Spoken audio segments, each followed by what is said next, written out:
ajma'in, amma ba'd. Muslimin dan muslimat yang saya hormati sekalian, pertamanya alhamdulillah kita rafakkan syukur kepada Allah Subhanahu wa ta'ala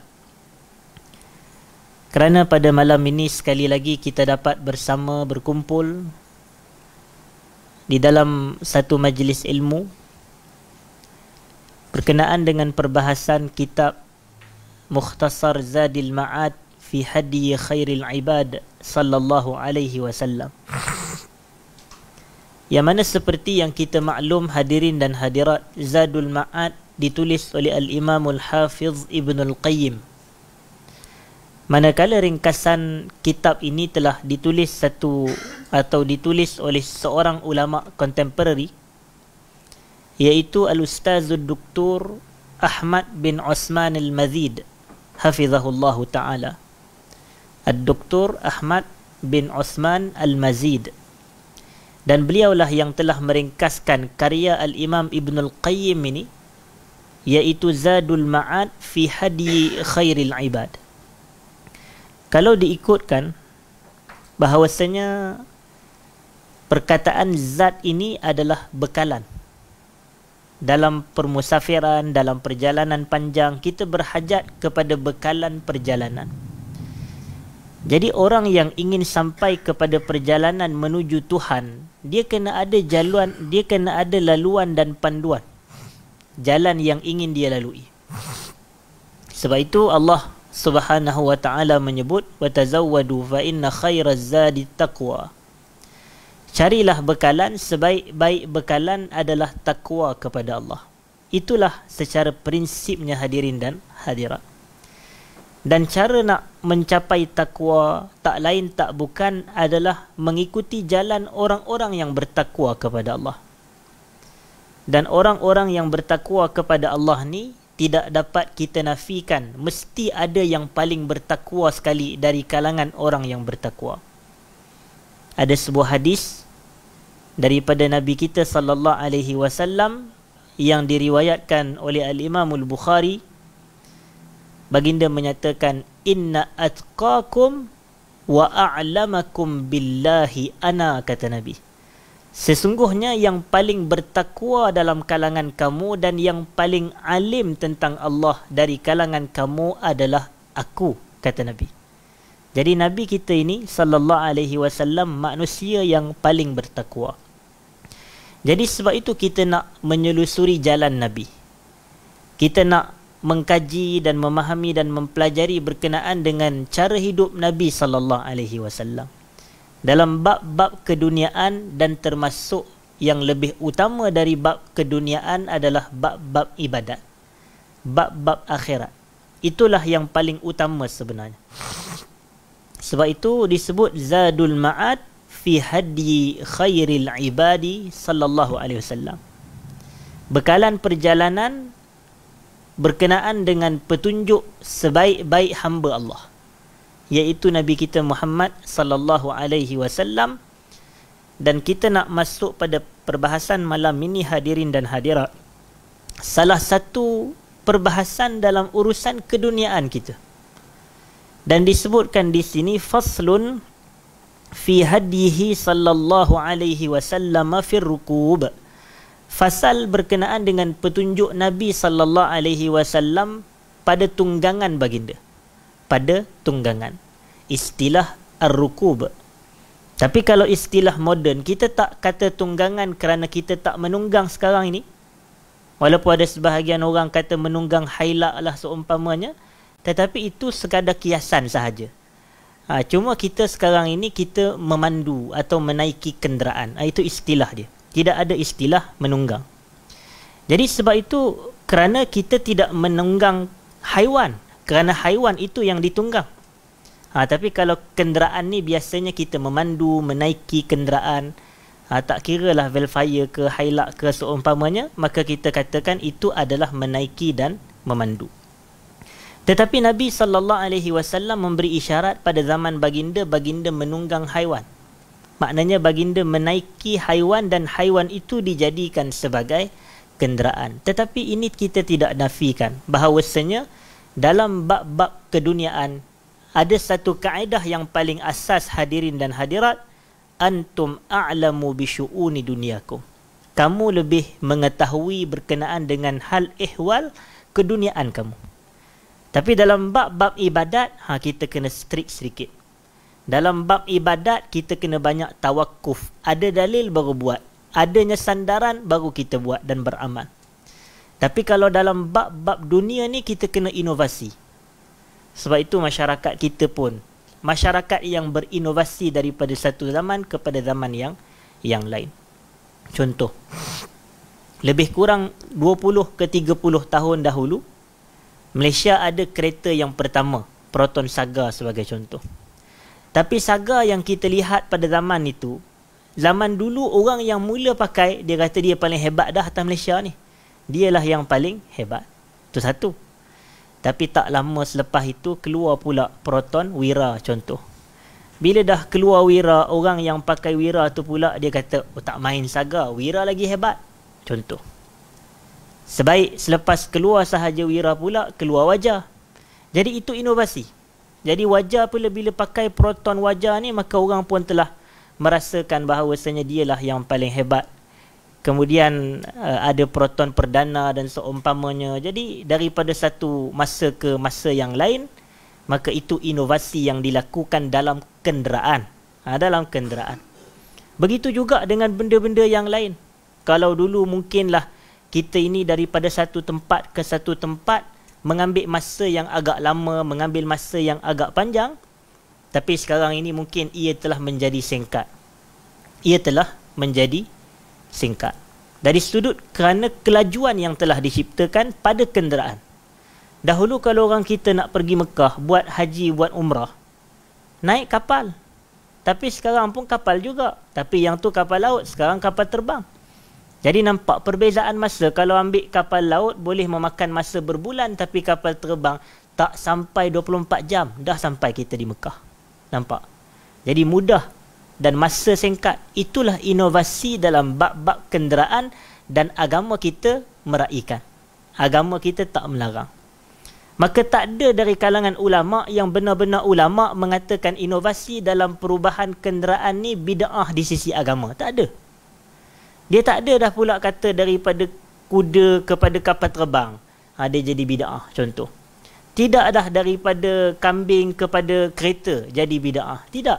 Tak ada siapa dari kalangan ulama yang sebenar-benar ulama yang mengatakan perkara itu sebagai bid'ah di sisi syarak. Tidak. Kerana apa? Kerana itu bukan agama atau bukan bid'ah dalam bab agama.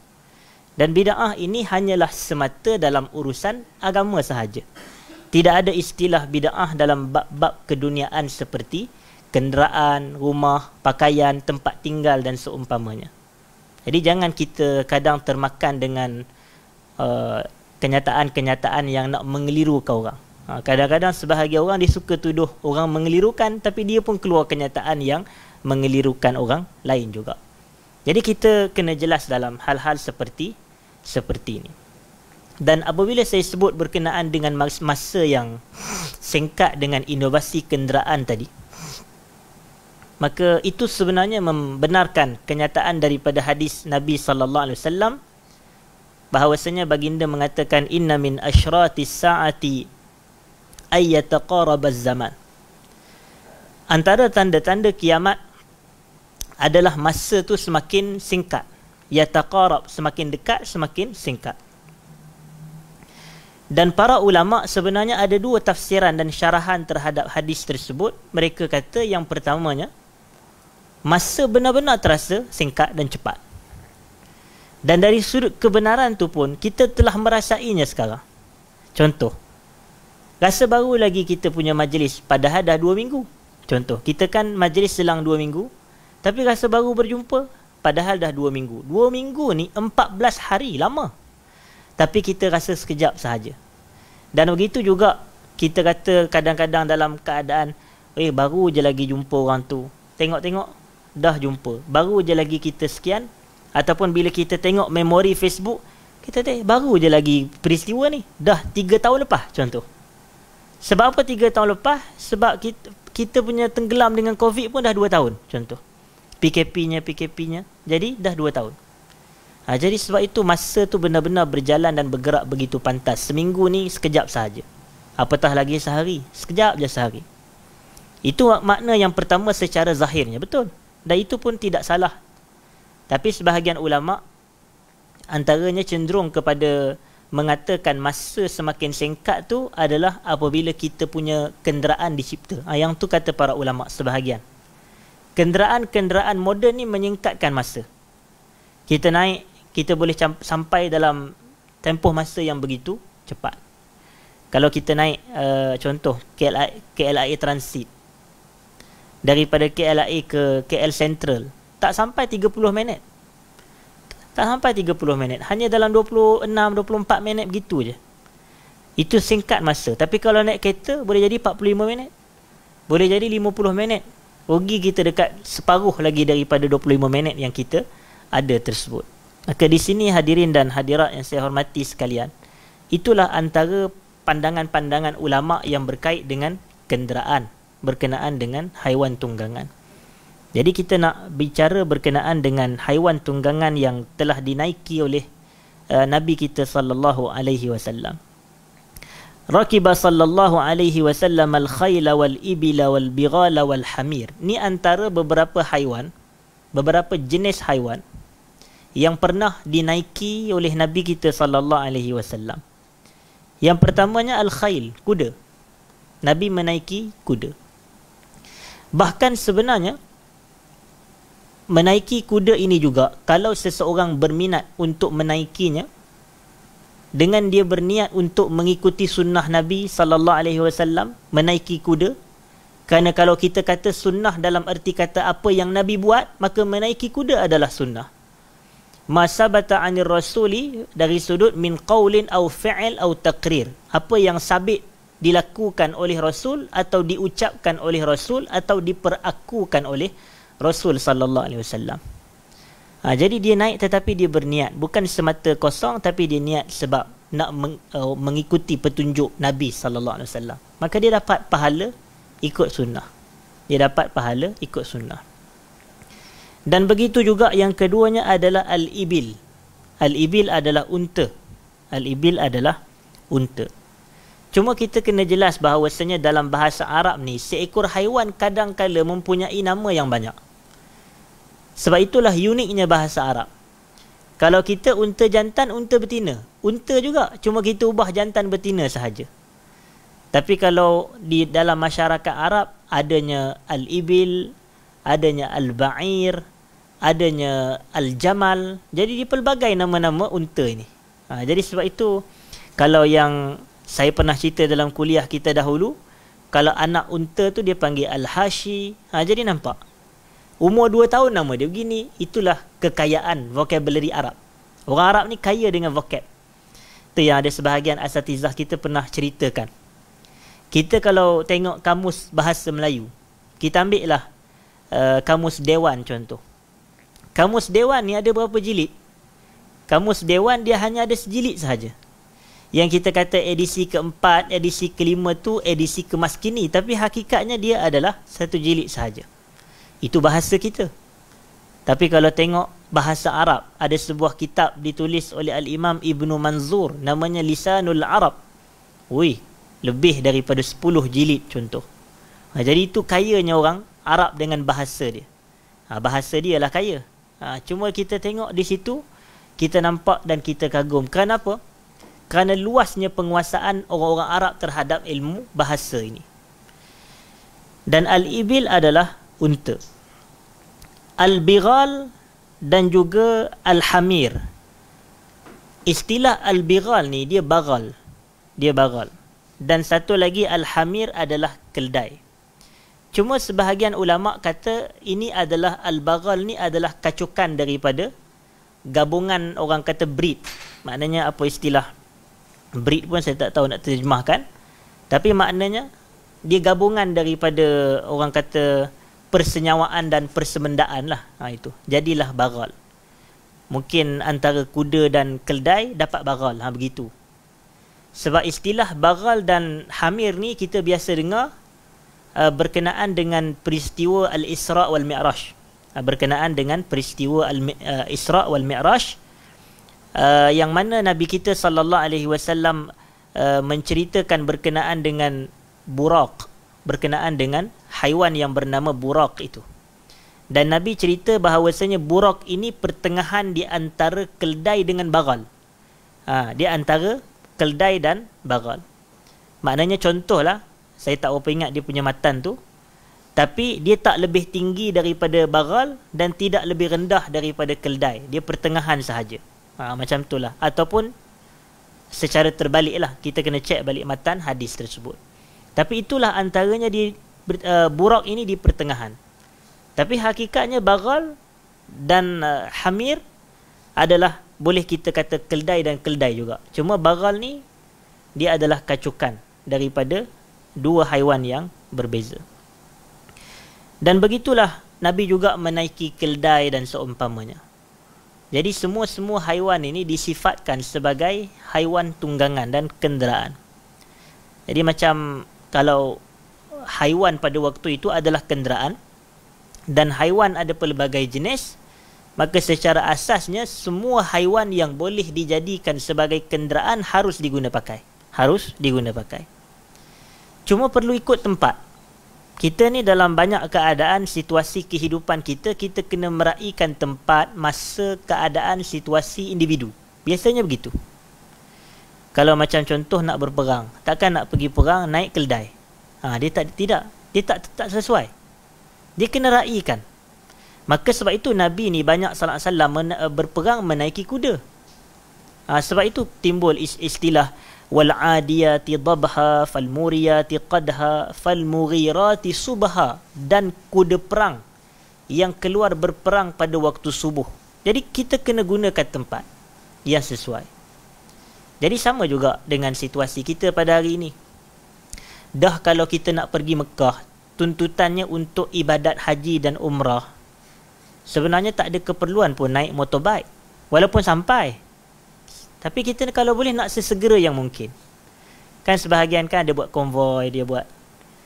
Walaupun harus dari sudut hukum, tetapi ikut kepada kesesuaian. Lainlah kalau dia banyak masa lapang, memang saja nak enjoy, tak ada apa komitmen, apa semua, jadi tak ada salah. Hukum asalnya harus, tapi Nabi meraihkan tempat. Nabi nak pergi perang, Nabi naik kuda. Nabi nak berjalan kat tempat tertentu, Nabi naik unta, contoh. Dah ada tempat, Nabi naik, orang kata keldai itu tadi, ataupun bagal. Begitulah. Jadi kita kalau nak pergi ke mana-mana tempat pun, dia punya kenderaan yang sesuai. Jadi kalau ikut kuda dan unta dan bagal ni pun, dari sudut harga pun tak sama. Dari sudut kelajuan pun tak sama. Jadi yang laju lagi mahal. Jadi macam itulah kalau kita nak beli kenderaan juga. Sama juga. Dia lebih kurang gitu je. Tapi kita mengambil konsep yang sama. Macam orang ni dia nak cepat, nak laju apa semua, jangan pakai Azia. Contoh. Pakailah Velfire ke Mercedes ke apa ke contoh. Dia boleh laju. Tetapi kalau dia nak itulah maknanya dari sudut perbahasan hukumnya adalah harus. Kemudian kadang-kadang Nabi kita sallallahu alaihi wasallam menaiki al-faras. Al-faras juga adalah kuda, hakikatnya. Adalah kuda. Tapi semua ini dalam bahasa Melayu yang lebih tepat, dia ada istilah-istilah yang lebih tepat. Kadang-kadang kuda yang jenis sekian, baka sekian, kadang unta yang jantina sekian dan sekian. Dia ada perbezaan pada namanya. Tapi yang kita nak menjadikan sebagai perbahasannya adalah bagaimanakah petunjuk Nabi sallallahu alaihi wasallam pada menaiki haiwan tunggangan, dalam bahasa moden menaiki kenderaan. Wa kana sallallahu alaihi wasallam yarkabu wahdah. Kalau Nabi menaiki haiwan tunggangan, biasanya Nabi naik seorang je. Nabi naik seorang sahaja. Wa huwal aktsar, dan inilah yang berlaku pada banyak keadaan Nabi sallallahu alaihi wasallam. Maknanya Nabi tidak membonceng ataupun tidak dibonceng secara kebanyakan. Kebanyakan keadaan Nabi menaiki kenderaan ataupun membawa hanyalah dalam situasi Nabi seorang saja. Tapi ini, kalaulah kita pada zaman moden ni, kita naik kereta dengan pasangan dan juga anak-anak sebagai contoh, adakah kita dianggap menyelisihi sunnah Nabi? Tidak. Kenapa Nabi naik kenderaan seorang kerana mungkin kapasitinya seorang sahaja. Unta mungkin boleh naik seorang sahaja. Kuda pun mungkin lebih laju dan pantas kerana dia haiwan. Dia ni melibatkan kederak dan tenaga. Berbeza dengan kereta. Kereta tidak. Walaupun ada sudut persamaan tu ada, tapi kereta ni dia makhluk ciptaan manusia, tapi dia hakikatnya ialah ciptaan Allah Ta'ala lah semuanya. Tetapi tidak sama dengan haiwan, yang mana memang betul-betul Allah Subhanahu Wa Ta'ala yang menciptakan secara langsung. Sebab haiwan ni dia ada keletihan, dia ada penat, dia ada tu. Tapi kereta kita tidak. Kereta kita dia ada enjin, kenderaan kita apa semua. Jadi dia berhajat kepada benda lain. Kalau macam haiwan berhajat kepada minum, pada makan, tapi kereta kita berhajat pada minyak, itu je lah. Tapi kita nak dapat gambaran di sini, hadirin dan hadirat, tidak bererti kalau kenderaan yang kita naiki tu secara beramai-ramai dengan keluarga dianggap menyelisihi sunnah Nabi SAW. Tidak. Tapi Nabi naik biasanya sebab ikut kepada jenis. Ikut kepada jenis kenderaan yang kita naiki. Cuma Nabi kalau kita tengok, Nabi hanya menaiki haiwan-haiwan yang boleh dijadikan sebagai tunggangan sahaja. Sebab tu dalam ni dia tak sebut Nabi menunggang kambing. Walaupun kambing wujud pada zaman Nabi. Sebab dianggap menzalimi kambing tu. Kenapa kambing tak dicipta untuk ditunggang? Begitu juga zaman sekarang ni ada satu haiwan yang sebenarnya dia tak sepatutnya ditunggang, tapi manusia selalu tunggang. Apa dia? Gajah. Sebenarnya gajah juga dari sudut untuk orang kata apa, pakar-pakar dari sudut haiwan, dia orang kata gajah ni bukan untuk ditunggang kerana dia punya badan tu walaupun besar nampaknya, tapi sebenarnya gajah punya tulang ni fragile untuk dia ni ditunggang. Bahaya untuk kesihatan dia. Tapi kalau kita pergi ke Thailand tu, antara aktivitinya tunggang gajah. Contoh, kesian ke gajah tu. Jadi sepatutnya kita kena usaha elak. Hanya haiwan-haiwan yang boleh ditunggang sahaja kita tunggang, kita naiki. Kalau macam di Malaysia ni nak belajar naik kuda, silakan. Ada tempat-tempat di macam Seri Kembangan ada kot belajar naik kuda, sila pergi, bayar pun tak apa. Tapi kita nak dapat orang kata pengalaman. Saya pun tak pernah belajar lagi. Ustaz Faiz pernah kot. Alhamdulillah. Jadi kita pun tak pernah, tapi orang kata baguslah kalau ada masa lebih, silalah. Tapi kalau tak ada masa, naik kereta kita je lah. Yang tu. Dan disebutkan di sini itu pada kebanyakan keadaan Nabi naik seorang saja. Tapi kadang-kadang warubbama ardafa khalfahu 'alal ba'ir. Kalau Nabi naik unta, kadang-kadang ada orang duduk di belakang Nabi. Sebab tu ada riwayat hadis, kuntu radifan Nabi sallallahu alaihi wasallam. Aku berada di belakang Nabi di atas haiwan tunggangan. Itu terjemahan yang tepat. Aku berada di belakang Nabi. Dan ada sebuah hadis tu yang diriwayatkan oleh Ibnu Abbas. Dia kata kuntu khalfan Nabi sallallahu alaihi wasallam. Aku berada di belakang Nabi sallallahu alaihi wasallam. Kemudian Nabi memberi wasiat. Nabi kata, ya ghulam inni uallimuka kalimat ihfazillaha yahfazka. Jadi di situ kita dapat satu kefahaman. Ibnu Abbas duduk di belakang Nabi. Jadi para ulama hadis mereka syarah dengan dua maksud. Di belakang Nabi ni boleh jadi di belakang Nabi di atas haiwan tunggangan, satu. Yang kedua, di belakang Nabi dia berjalan, Nabi di depan, dia di belakang. Begitu. Dan semuanya tak lain tak bukan, kalau berjalan Nabi di depan, dia di belakang adalah tingginya adab Abdullah ibn Abbas. Kerana dia mendahulukan orang yang tua untuk berada di depan, dan tidak anak muda ni duduk berjalan depan orang tua. Tidak. Jadi itu sebahagian ulama kata adab. Tapi kesimpulannya, kadang-kadang sahabat kata kuntu khalfan Nabi, kuntu radif an Nabi. Aku menunggang bersama dengan Nabi SAW. Dan kadang-kadang Nabi yang duduk di belakang. Kadang-kadang Nabi di depan, orang yang menumpang tu di belakang. Kadang-kadang Nabi di belakang, orang yang membawa tu di depan. Begitu. Jadi ni kalau diikutkan, boleh di orang kata apa, disifatkan dengan situasi semasa ni macam naik motor lah. Naik motor kan biasa seorang dua je. Walaupun kadang kita nampak ada juga 5 orang naik motor. Tapi janganlah begitu, bahaya. Tambah di Kuala Lumpur kan. Tapi kalau duduk 1-2 tu standard macam Nabi, biasa 2 je. Kalau dah ada anak tu yang 3 lah. Tapi ikut kepada keadaan lah. Jadi di sini pun ada juga satu perbahasan hukum. ada satu perbahasan hukum. Yang bila saya sebut perkataan ardafa radif ni, saya teringat kepada satu riwayat dalam Sahih Bukhari juga.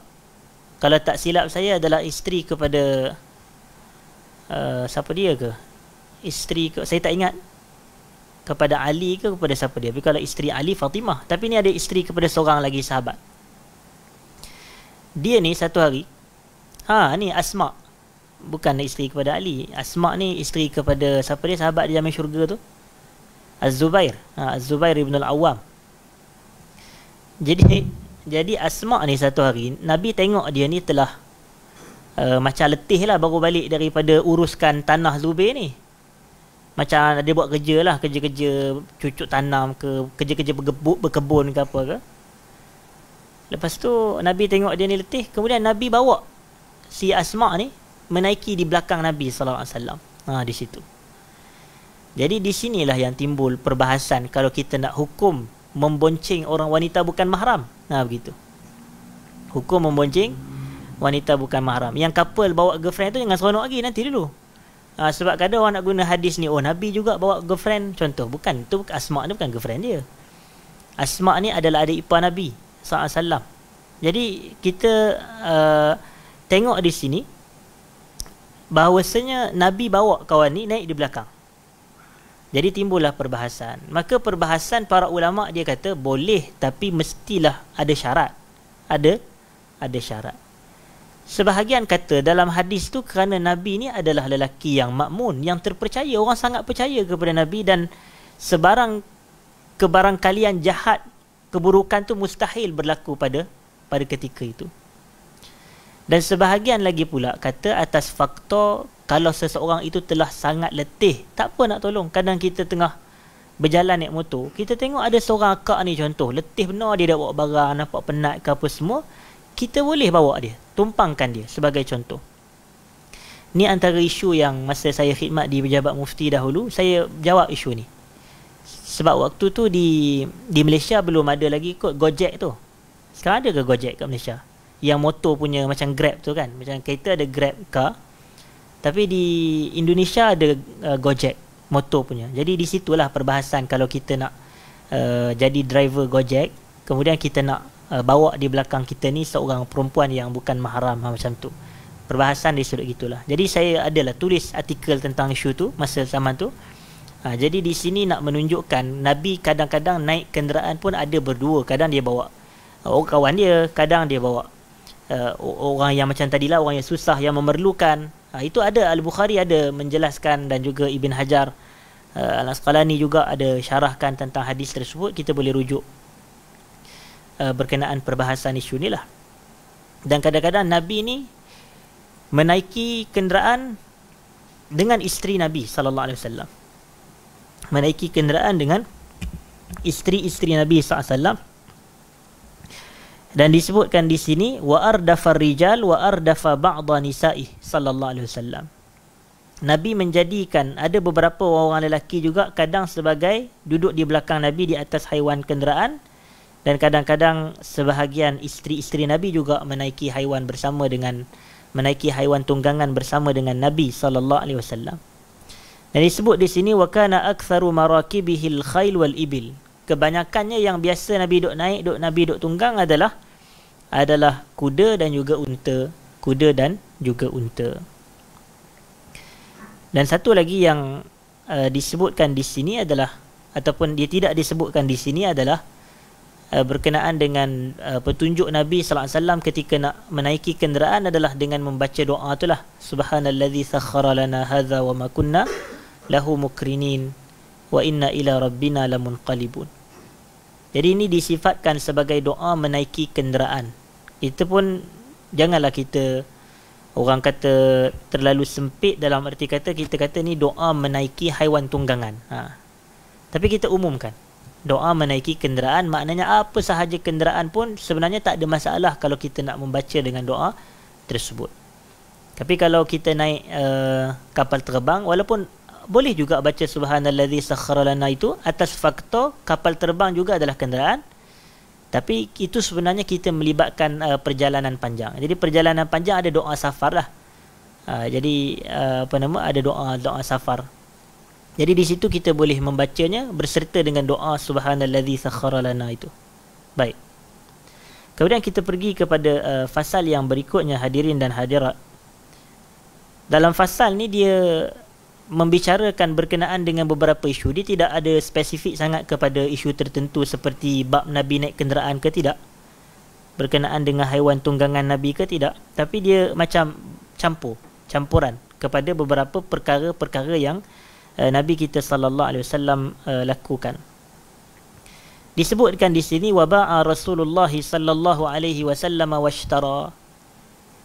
Dalam urusan kehidupan Nabi sallallahu alaihi wasallam menjual dan kadang Nabi membeli. Kita pun tahu Nabi ni orang bisnes. Dia asalnya dia orang berdagang. Dia daripada muda dia berdagang, meniaga harta Khadijah. Dia pergi ke tempat-tempat perniagaan dan seumpamanya.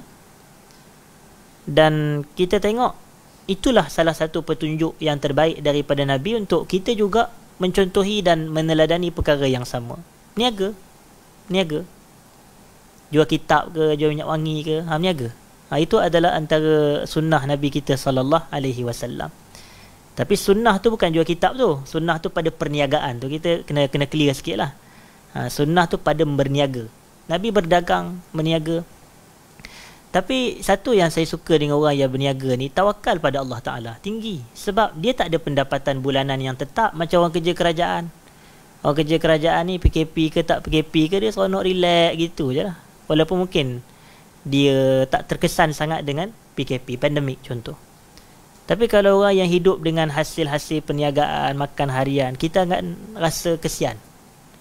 Contoh bila ada PKP dan seumpamanya. Jadi dalam situasi sebeginilah orang kata kebergantungan kepada Allah Ta'ala tu tinggi. Tapi kita tengok Nabi ni memang begitulah bentuk peribadi Nabi. Tinggi, bergantung pada Allah Ta'ala. Ada, tak ada, tak apa. Contoh, tawakul kepada Allah Subhanahu Wa Ta'ala. Orang-orang meniaga dia akan banyak tawakul dan bergantung kepada Tuhan Subhanahu Wa Ta'ala. Sebab kadang kita risau juga orang yang telah ada jaminan gaji bulanan ni, dia rasa relax je. Dia kata tak apalah, aku ni tidur ke, tak masuk kerja ke, mengular ke, dia dapat juga gaji bulan-bulan, dia kata begitu. Tapi tidak, dia kena struggle sikit. Dan Nabi SAW berniaga, Nabi menjual dan Nabi SAW juga membeli. Jadi ini nak menunjukkan satu sisi-sisi manusiawi pada diri Nabi SAW. Bahawasanya bukanlah Nabi ni kalau nak apa je, ya Allah kau bagilah aku, tak. Nabi kalau nak kadang Nabi beli. Itu.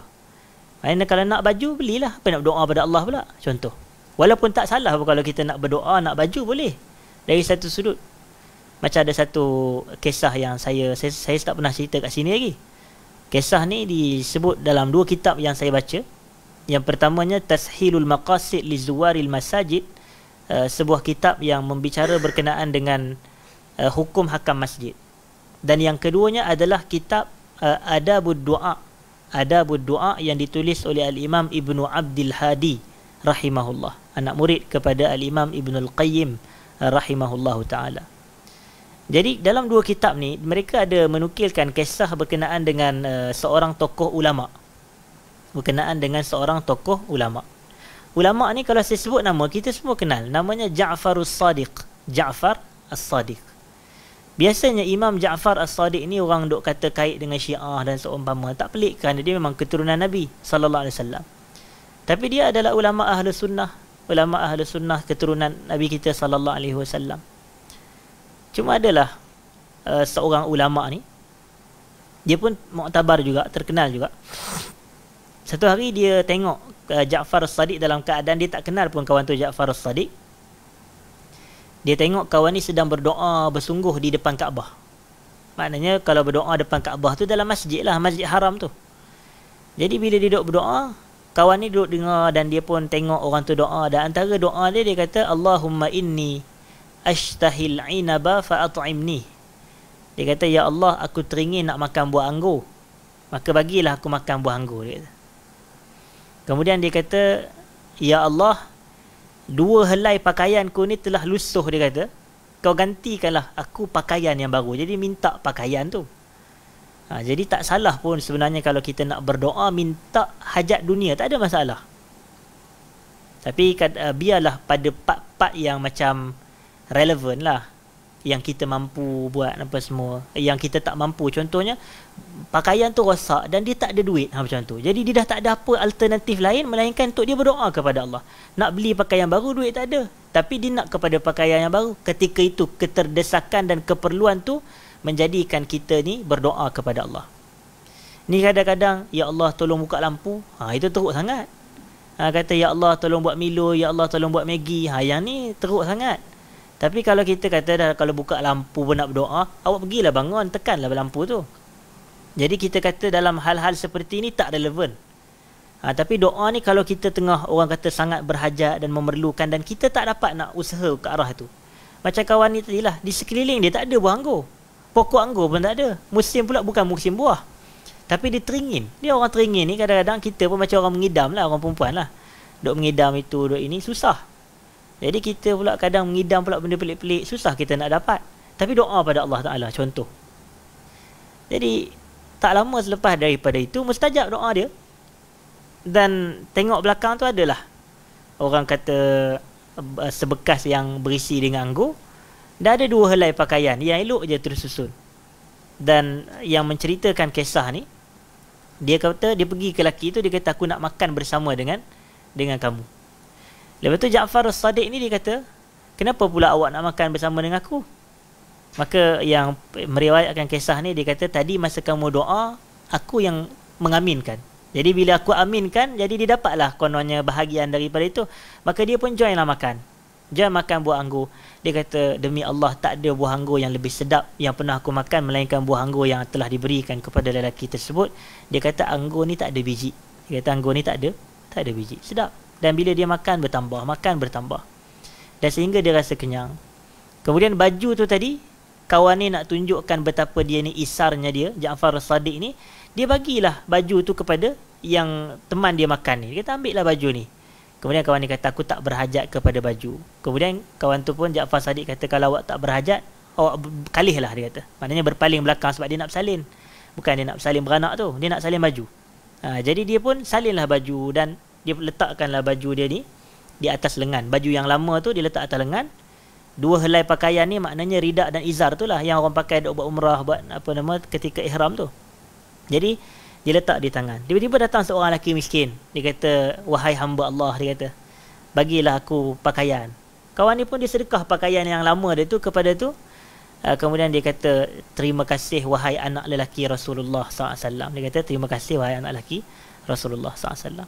Yang kawan ni pun tadi yang meriwayatkan kisah ni, dia pun terkejut. Dia kata, siapa dia anak lelaki Rasulullah? Kemudian kawan tu pun dia dah beredar dah, Ja'far As-Sadiq ni. Dan kawan ni ditanya kepada orang yang minta sedekah tadi tu, siapa dia tu, si fulan tu? Dia kata itu adalah Ja'far As-Sadiq. Itu adalah Ja'far As-Sadiq. Kawan ni pun dia rasa menyesal, tak sempat aku nak tegur siapa. Tapi dia bermajlis bersama. Poinnya adalah apa? Poinnya adalah kalau kita nak kan sesuatu hajat dunia kita ni yang kita rasa susah nak dapat. Kata susah nak dapat, boleh berdoa kepada Allah. Sama ada kita yang berdoa kepada Allah atau kita guna orang-orang yang mustajab untuk doa kepada kita, kepada Allah untuk kita. Macam bagi yang ada mak kan, ada ayah, minta supaya mak doakan, ayah doakan. Kalau ada hajat dunia, contoh. Macam kita nak beli apa tu? Nak beli rumah contoh. Nak beli rumah zaman sekarang ni dia agak tinggi lah harga kalau nak beli di area Lembah Kelang ni contoh. Tapi benda tu mungkin kita tak apa mampu. Tapi kadang-kadang berapa banyak benda yang kita rasa kita tak mampu, tapi akhirnya kita mampu dengan asbab doa pada Allah Ta'ala. Tu yang kena doa pada Allah tu. Mungkin pada pandang kita tak mampu, tak boleh, tak mampu, mustahil. Tapi doa kita tak buat. Doa pada Allah Ta'ala. InsyaAllah kita mampu dan Allah akan berikan kelapangan. Jadi doalah, mintalah mak tolong doakan, mintalah ayah tolong doakan. 2 doa ibu bapa kita ni mustajab. Ada sebuah hadis Nabi kata salasun da'awatin la turad. 3 doa yang tak ditolak. Da'watul walid li waladi. Doa seorang ayah kepada anak dia. Jadi bapak-bapak ni dia kena doa untuk anak. Kadang ayah pun kadang tak ada nak doa apa semua, kena doa untuk anak. Sebab ayah dia ingat, tak apalah isteri aku dah doa, doa mak kan mustajab. Tak, doa pak pun mustajab. Jadi kena doa seorang ayah untuk anak mustajab. Doa mak ni lagilah tak terkira mustajabnya. Antara yang ajaibnya adalah doa ibu ni, hatta ibu ni doa yang tak elok pun boleh jadi mustajab. Tu kita kena hati-hati, sekiranya kena pada tempatnya. Sebab tu kena hati-hati. Tak boleh nak sebut benda yang tak elok kepada orang, kepada harta kita, kepada anak-anak kita, kepada diri kita. La tad'u ala anfusikum wa ala amwalikum wa ala apa nama auladikum. Tak boleh doa yang tak elok, sebab takut dia bertembung dengan waktu mustajab. Yang kisah yang paling jelas menunjukkan doa mak ni mustajab walaupun pada benda yang tak elok adalah kisah Juraish. Kisah Juraish, kita biasa dengar kisah Juraish, kisah yang sahih, diriwayatkan oleh Al-Imam Al-Bukhari dan Imam Muslim, bahawasanya Juraish ni adalah seorang abid kuat beribadat kepada Allah Ta'ala. Jadi apabila satu hari tu dia tengah ibadat, tengah semayang, mak dia datang panggil dia, wahai Juraish. Dia tak menyaut. Dalam tu dia kata, wahai Tuhan, salat aku ke mak aku? Salat aku ke mak aku? Tapi dia teruskan salat. Mak dia pun terasa hati. Esok mak dia datang lagi, terasa hati, dia tengah semayang pula. Punyalah rajin semayang. Kalau kita saya mak datang tidur, saya datang je tidur. Dia ni tengah saya mak dia datang je semayang, saya mak datang je semayang. Jadi sebab tu mak dia panggil dia. Dia kata, ya Rab, dia kata, ummi wa salati. Mak aku ni ke semayang aku? Mak aku ke semayang aku? Dia semayang. Sebab dia nampak besar ke hak Allah lagi. Dia kata, mak dia pun terasa hati.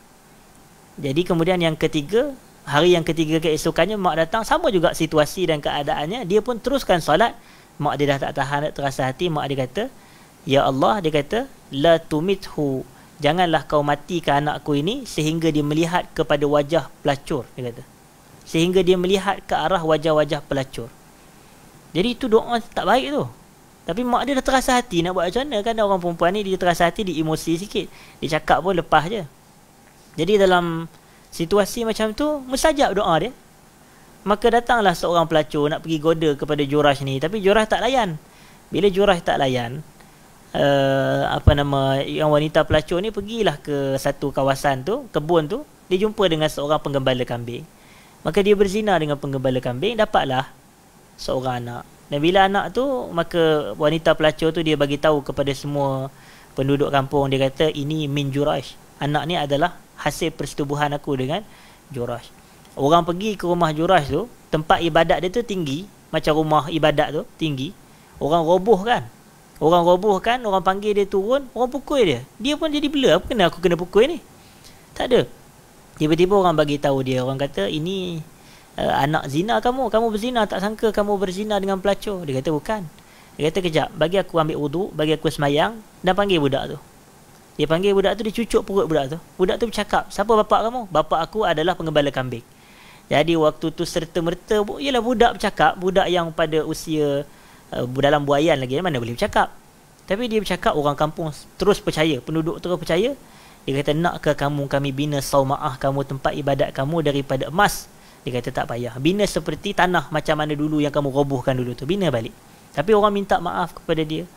Tapi yang saya nak ceritanya adalah mustajab doa mak ni, walaupun dia doa yang tak elok pun kadang mustajab. Jadi kena hati-hati kalau ibu-ibu yang mendengar, kita kena jaga sikit apa yang kita nak ucap kepada anak-anak kita. Biarlah walaupun ada kita terasa hati kepada anak kita, kita cakap, ya Allah, kau bagi taufik kepada anakku nak betulkan salah dia. Begitu. Bukanlah kalau kita terasa je terus kata, ya Allah, kau matikanlah dia. Jangan. Jangan gitu. Takut nanti ni. Kita doa yang baik-baik walaupun dalam keadaan marah. Biar dalam keadaan marah tapi kita masih rasional, tapi tidak emosi. Baik. Kemudian yang saya nak sampaikan adalah bahawasanya kadang-kadang dalam urusan keduniaan kita ni tak salah untuk kita berdoa. Walaupun asasnya kalau kita tengok yang cuba penulis kitab Ibn Al-Qayyim sampaikan adalah menunjukkan Nabi ni kalau dia nak sesuatu dia usaha. Nabi nak kepada pendapatan, Nabi berjual. Nabi nak kepada barangan, Nabi membeli. Itu hakikat dia. Hidup kita adalah jual beli. Konsep kehidupannya adalah jual beli. Macam Quran sebut, innallaha ashtara minal mu'minina anfusahum wa amwalahum bi anna lahumul jannah.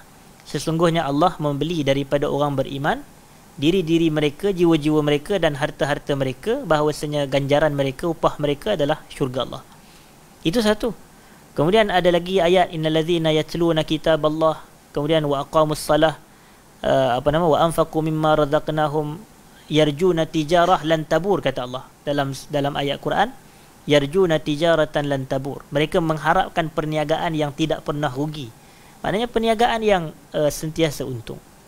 Dalam ayat yang lain, hal adullukum ala tijaratin tunjikum min azabin alim. Nakkah kamu aku menunjukkan kepada kamu satu perniagaan yang akan menyelamatkan kamu daripada azab yang pedih. Jadi Allah sifatkan hidup kita ni jual beli. Apa yang kita jual dua benda. Jiwa kita, harta kita.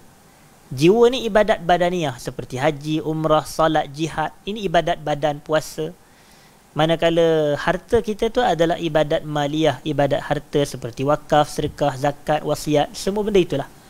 Jadi bila kita jual, dan sebenarnya Allah memberi kita ganjaran sebanyak 2 ganjaran juga, iaitu yang pertamanya adalah pahala dan yang keduanya adalah syurga Allah Subhanahu wa taala.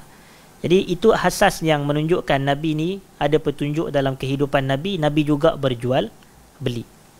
Wa kana syira'uhu ba'da an akramahu Allah Ta'ala bi risalatihi aksar min bai'i. Selepas Allah Ta'ala memuliakan Nabi dengan Rasul, dan hakikatnya memang selepas Nabi menjadi Rasul, Nabi menjadi lebih mulia di sisi Tuhan. Ini asas. Walaupun sebelum Nabi jadi Rasul pun Nabi mulia juga. Tapi Allah muliakan Nabi dengan risalah. Kerana Allah menjadikan Nabi kita ni sebagai khatamil anbiya'i wal mursalin, penutup bagi sekalian para Nabi dan penutup bagi sekalian para Rasul. Dan hakikatnya Nabi kita ni sallallahu alaihi wasallam memang antara kemuliaan Nabi adalah untuk risalah nubuwah ini, risalah kenabian dan kerasulan.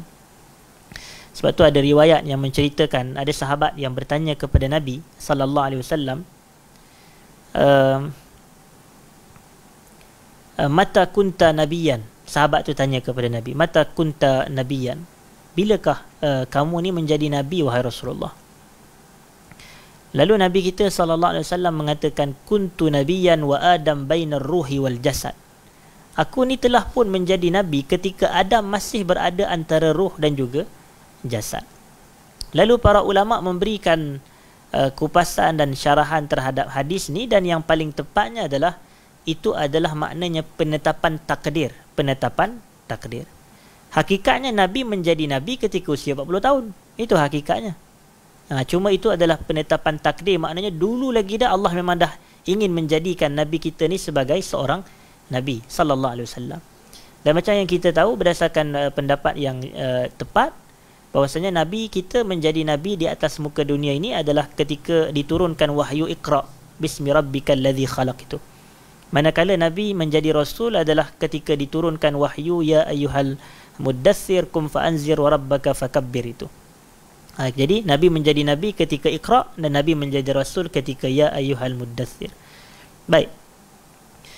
Dan kemudiannya Allah telah maknanya selepas Allah memuliakan Nabi kita sallallahu alaihi wasallam dengan risalah kerasulan, maka Nabi pada waktu itu lebih banyak berjual, lebih banyak membeli berbanding menjual. Maknanya Nabi banyak berjual ni bila? Sebelum Nabi jadi Rasul. Yang tu Nabi banyak berdagang, berjual harta. Sayyidah Ummul Mukminin Khadijah. Tapi selepas Nabi SAW menjadi Rasul, Nabi banyak menjual. Saya minta maaf, Nabi banyak membeli. Nabi banyak membeli. Dan disebutkan di sini, wa kadzalika ba'dal hijrah la yakadu yuhfaz anhu al-bai' illa fi qadaya yasirah aktsaruha li ghairi. Maknanya, dan itu berlaku selepas daripada hijrah Nabi. Maknanya Nabi sudah tidak berapa banyak berjual, tapi Nabi lebih banyak membeli sahaja. Nabi lebih banyak membeli. Dan ini adalah faktor-faktor dari sudut maslahah dunia. Dalam erti kata, Nabi membeli ni nak memberi bantuan kepada orang. Nabi nak memberi bantuan kepada orang. Nabi nak menolong peniaga-peniaga. Nabi nak membantu orang yang memerlukan. Dan kita pun maklum, bismillah, kita pun maklum hadirin dan hadirat, bahawasanya berapa banyak peniaga ni kadang-kadang dia bukan meniaga nak kaya. Dia hanya meniaga nak meneruskan kelangsungan hidup. Itu. Yang meniaga orang nak kaya ni kebanyakannya kapitalis. Dia memang nak kaya. Sebab tu dia tak kisah halal haram, tak kisah tentang riba, tak kisah tentang patuh syariah, tak patuh syariah. Begitu.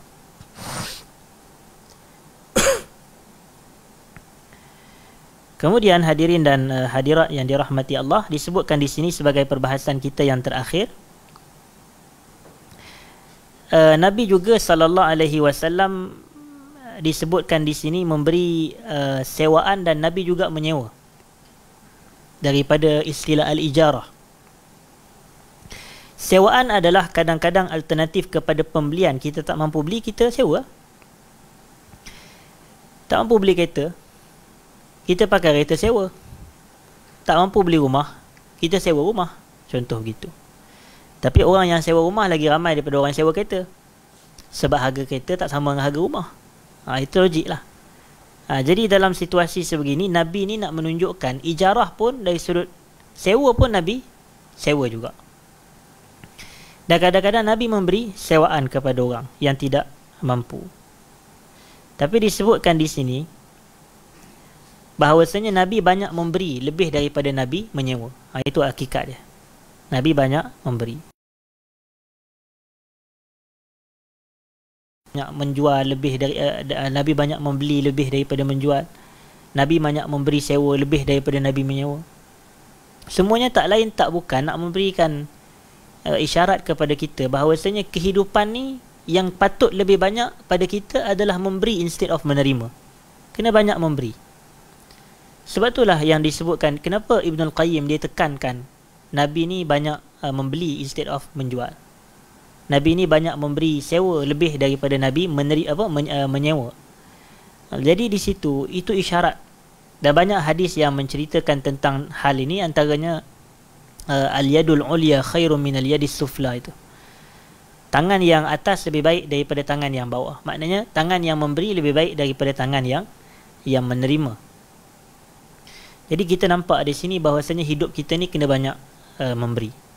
Bahkan sebahagian asatizah kita pula mengeluarkan erti hidup pada memberi. Erti hidup pada memberi. Kalau kita tengok dalam Quran, Allah semua sebut ciri-ciri orang bertakwa, beriman ni, semuanya atas wazan mereka melakukan itu, melakukan ini, melakukan itu. Antaranya allazina yunfiquna amwalahum fi sabilillah. Golongan yang membelanjakan harta mereka di jalan Allah. Kemudian golongan Ansar, wa yu'thiruna ala anfusihim walau kana bihim khassasah.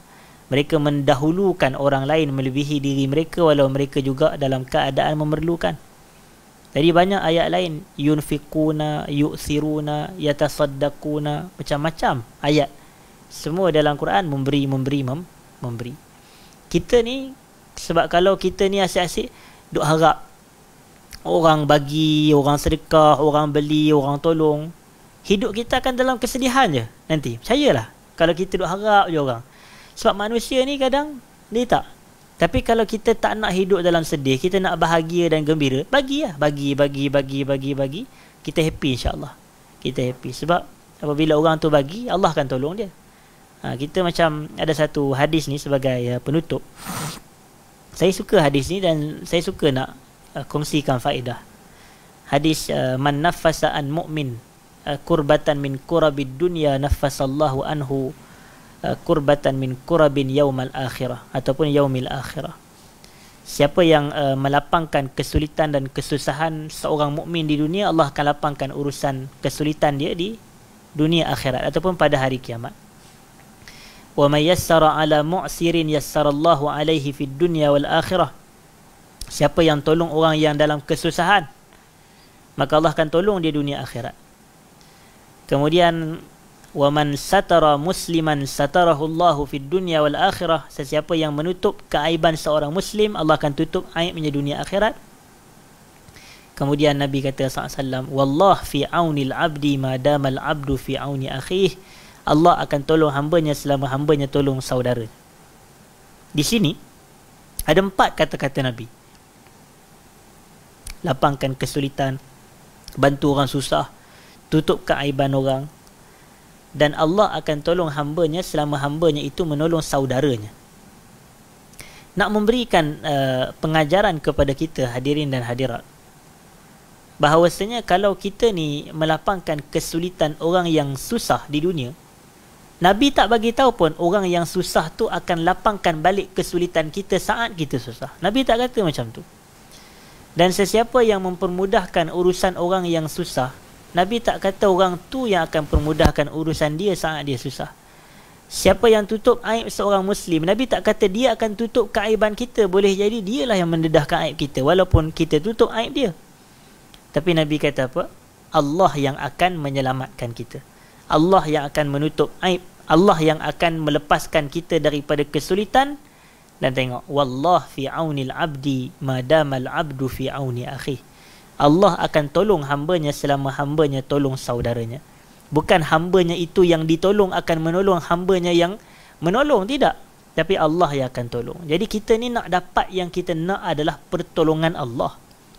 Tapi Allah bagi tahu kalau nak dapat pertolongan dia, dan Nabi SAW bagi tahu kalau nak dapat pertolongan Allah, kita kena tolong manusia, bukan tolong Allah. Tolong manusia, dapatlah pertolongan Allah. Dan Allah tak berhajat kepada pertolongan. Allah Maha Kaya.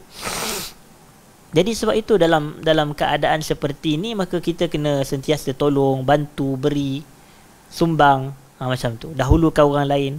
Dan kepada itulah yang menjadi asas kenapa disebut Nabi SAW banyak memberi instead of Nabi SAW banyak menerima. Dan disebutkan juga Nabi banyak memberi hadiah dan Nabi juga memberi, saya minta maaf, Nabi banyak menerima hadiah dan Nabi juga banyak memberi hadiah.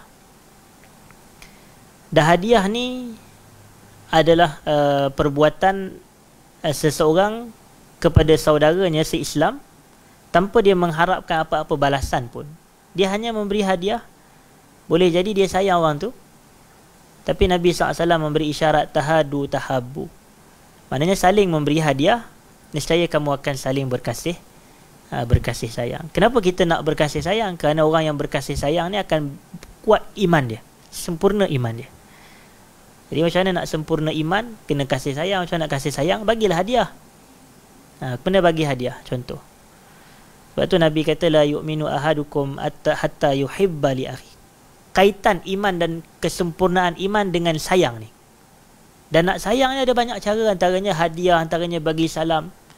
Macam Nabi kata SAW, la tadkhulul jannata hatta tu'minu wa la tu'minu hatta tahabbu afala adullukum ala syai'in idza fa'altumuhu tahabbtum afshus salama bainakum, kata Nabi.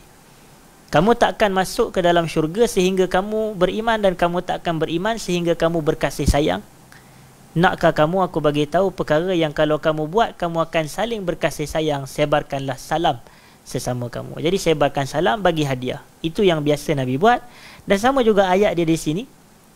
Nabi lebih banyak memberi hadiah berbanding Nabi menerima hadiah. Jadi Nabi memberi dan memberi. Jadi kita pun nak meneladani dan mencontohi hal itu daripada Nabi SAW.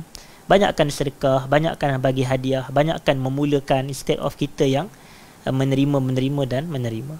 Baik, jadi saya rasa cukup sekadar itu. Saya minta maaf jika ada salah dan silap. Dan kita telah sejam berlangsung pada malam ni. InsyaAllah pada kuliah akan datang kita akan sambung kepada perbahasan-perbahasan yang berbaki insyaAllah. Aqulu ma sami'tum astaghfirullahal azim li wa lakum. Assalamualaikum warahmatullahi wabarakatuh.